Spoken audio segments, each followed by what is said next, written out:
तो चलिए सीधे आपको लिए चलते हैं जहां पर मुख्यमंत्री डॉक्टर मोहन यादव मौजूद हैं और सिंगर्स 2026 का अनुभव यहां लेकर सिंगर्स 2028 का संकल्प लिया जाएगा। इस कार्यक्रम एक अलग लगाव है उज्जैन से आपका। हम सब सौभाग्यशाली हैं। जन्म और मृत्यु हमारे हाथ में नहीं है, लेकिन ईश्वर 84 लाख योनियों के बाद हमको अगर ये जन्म देता है तो हमारे हाथ में यश की रेखा भी देता है, और यश के साथ हम परमात्मा की दया से कई जन्मों के पुण्य के बाद अगर उज्जैन से जुड़ जाएं तो जीवन धन्य होता है। ये बाबा महाकाल की नगरी है, काल की नगरी है। यहाँ मनुष्य तो छोड़ो, देवता भी उनकी कामना होती है काश उज्जैन और उज्जैन से जुड़े हुए किसी इतिहास के वो साक्षी बने, यहाँ उनका कुछ समय व्यतीत हो।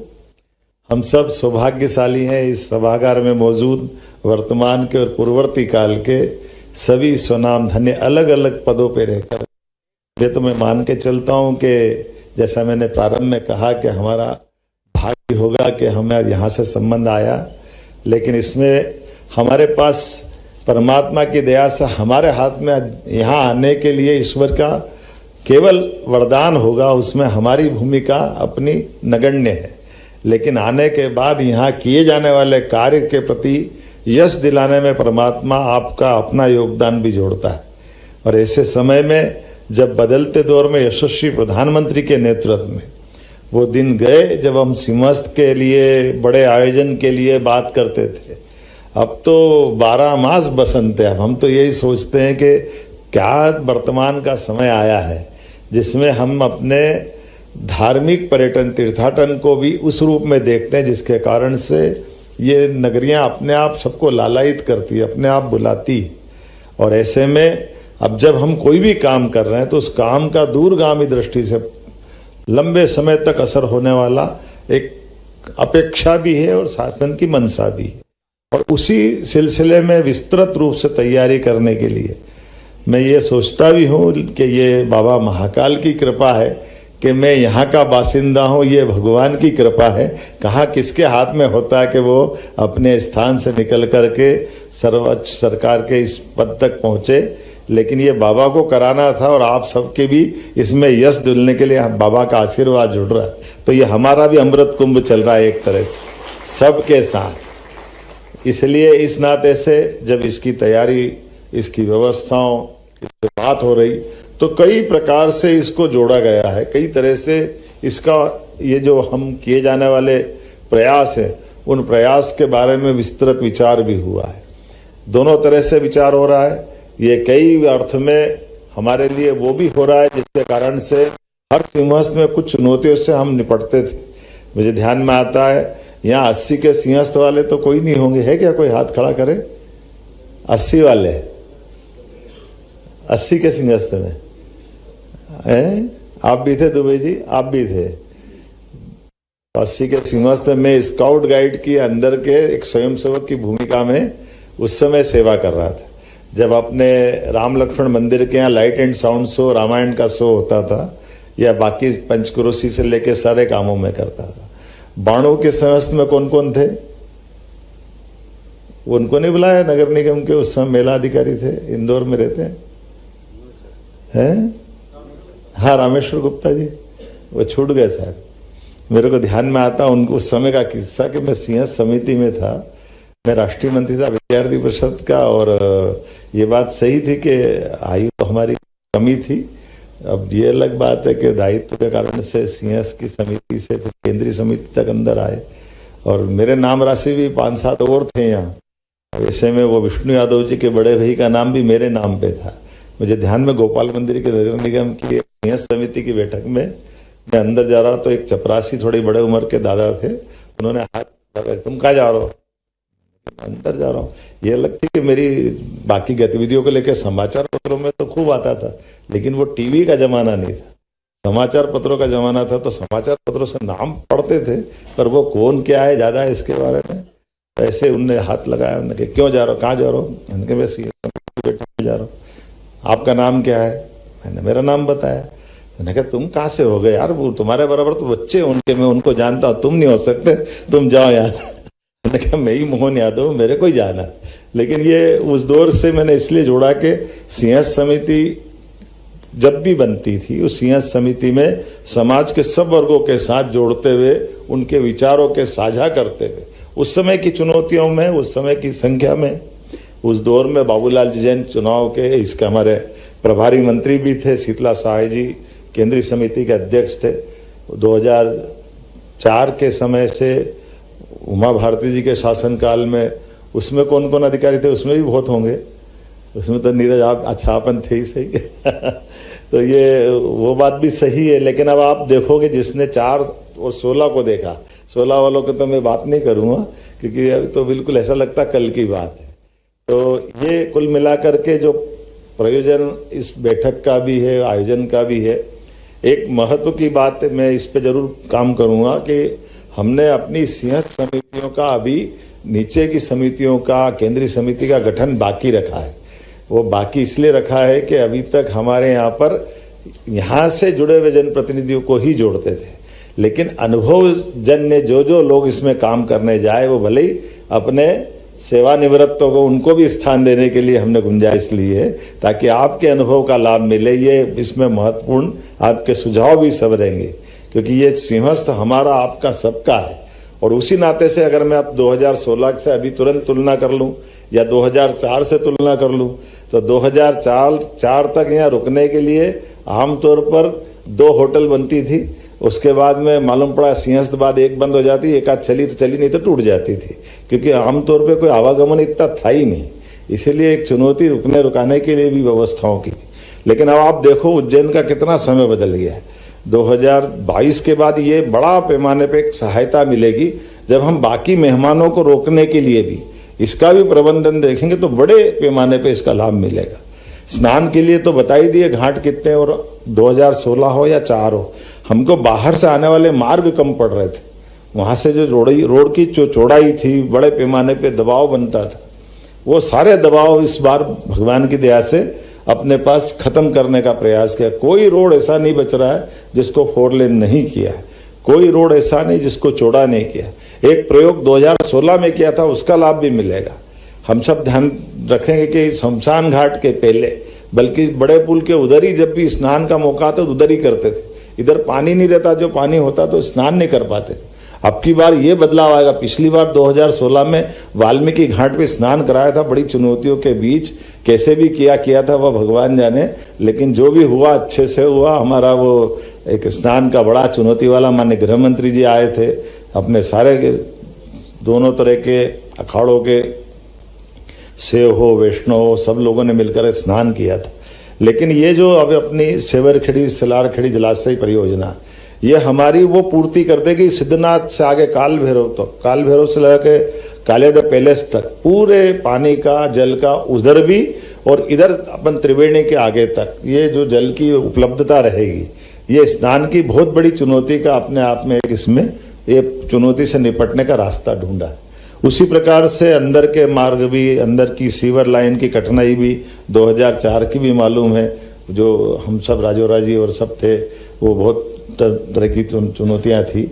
उन सारा चीजों का समाधान भी करने का प्रयास किया। फिर जो चीज खड़ी की जा रही है उसको लंबे समय तक लाभ लिया जाए। अब इसी में एक बताने के लिए, चूंकि ये छोटी पड़ जाएगी, इतनी सारी चीजें भी है, सारे देवस्थान को भी बड़ा करने का इसमें प्लान बनाया है। क्योंकि आखिरकार जब देवताओं के नगर में आएंगे तो वो केवल स्नान करने के लिए या कुंभ में केवल कुछ समय गुजारने के लिए वो बड़े मंदिरों पे जाएंगे, तो बड़े मंदिरों को भी उस तरह से, केवल महाकाल मंदिर नहीं, महाकाल तो अच्छा हो ही गया, सिद्धनाथ का भी वही महत्व है, काल भैरव का महत्व है, सांदीपनि का है, ये सारे देवस्थानों को लेकर भी उसी प्रकार का प्लान बन रहा है।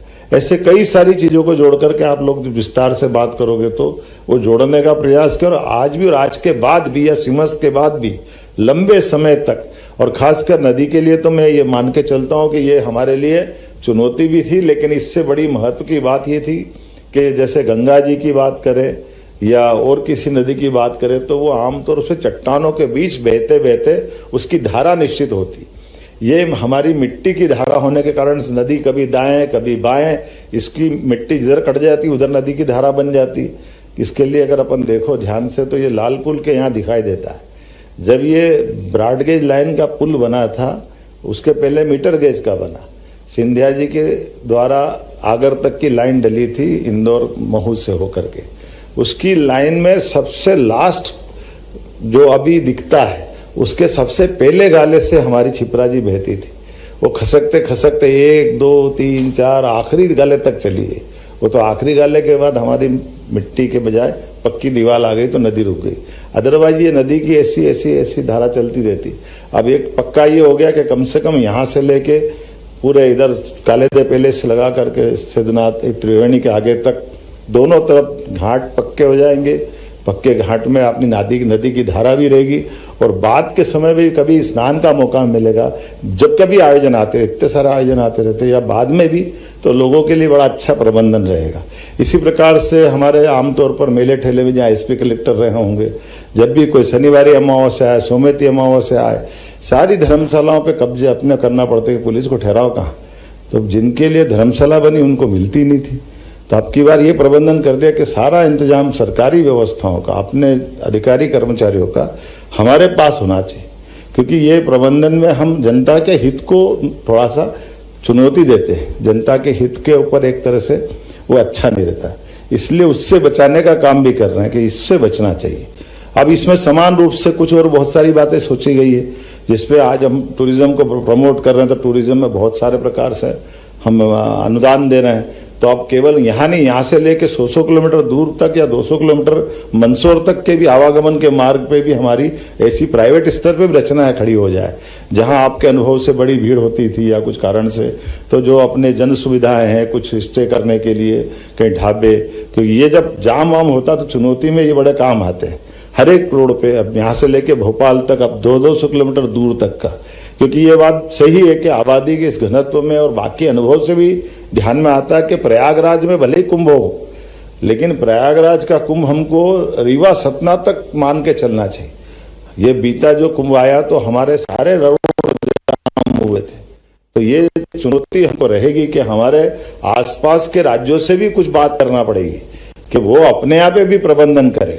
जो हमारे राज्यों से लगी हुई सीमा है, हमारे पास उस समय के दौर में हमारा आपस का समन्वय सौहार्दपूर्ण भी हो और एक तरह से सही से आकलन वाला भी हो, जिसमें भविष्य की ऐसी सारी चीजों का। वैसे तो आपने अच्छा प्रबंधन ये भी किया कि जैसे रेल के मार्ग में, मुझे ध्यान में आता कि शायद 2016 में फतेहाबाद का ट्रैक हमारा चालू नहीं था। अब फतेहाबाद का ट्रैक भी चालू हो गया और ये एक तरह से उसको आकर के पुराने शहर की जरूरत ही नहीं पड़ेगी, वो सीधा ही नागदा निकल जाएगा। और नागदा से भी ट्रेन का बाईपास हो गया तो नागदा 1 घंटे ट्रेन खड़ी नहीं रहेगी। ये छोटी छोटी बातें थी। हमने कहा नागदा से बॉम्बे का ट्रैक तो ऐसा है कि दिल्ली बॉम्बे की ट्रेन 2-2 मिनट में चल देती, लेकिन उज्जैन की ट्रेन आएगी तो 1 घंटे पड़ी रहेगी जब तक वो इंजन बदल के आगे से पीछे नहीं आ जाए। तो ये अच्छा हुआ कि माननीय प्रधानमंत्री को मैंने पत्र दिया, माननीय रेल मंत्री ने मंजूरी दी और मुझे लगता है भाटीखेड़ा में बन गया है। तो अब ये ऐसे यहाँ ये ऐसे पिंगलेसर वाला भी हमारा है, ऐसे नए स्टेशन वाली बात भी है कि अब परमानेंट भी बना दो, एक तो महाकाल के पास वाला भी और एक उधर मुल्लापुरे के आगे वाला भी। ये भी स्टेशन, क्योंकि आगे जाकर के हमारे केवल पुराने स्टेशन से काम नहीं चलेगा, उसको हमको स्थायी निदान पे ले जाना पड़ेगा। देवास गेट नानाखेड़ा चालू हो गया, बड़ी चुनौती के बीच में कियावत जी यहाँ मौजूद है, बड़ी तो वो बना तो था उधर 90-92 में, चालू होते होते 2016 लग गया था उसको, क्योंकि वो सिंहस्थ के बाद में ऐसा हमने कहा था भी वास्तव में दोनों चल रहे हैं आज बहुत आराम से, कोई दिक्कत नहीं। केवल उस समय हमने निर्णय किया था कि जो बनी हुई प्रॉपर्टियां हैं उनका प्रॉपर उपयोग चालू करो, उसमें कोई संकोच नहीं। थोड़ा कड़क निर्णय लेना पड़ा, लिया, कोई दिक्कत नहीं। थोड़ा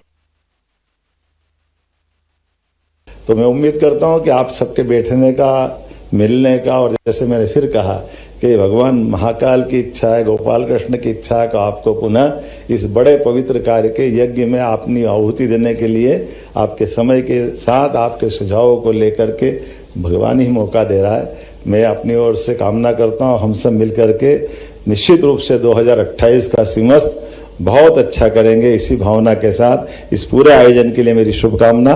मैं मंच पर विराजमान अनिल जी, हमारे रवि सोलंकी जी, संजय अग्रवाल जी यहाँ के राकेश गुप्ता जी, आशीष जी, ये अच्छी बात है। हमने कोशिश की तो राकेश जी यहीं एसपी रहे, डीआईजी रहे, आईजी रहे, बेडीजी भी हो रहे, तो ये अनुभव का एक लाभ मिलते ही मिलता है। ऐसे आशीष आपकी शिवस्त में आए थे, आपका भी यहाँ इसका लाभ मिला, संभावना मिला।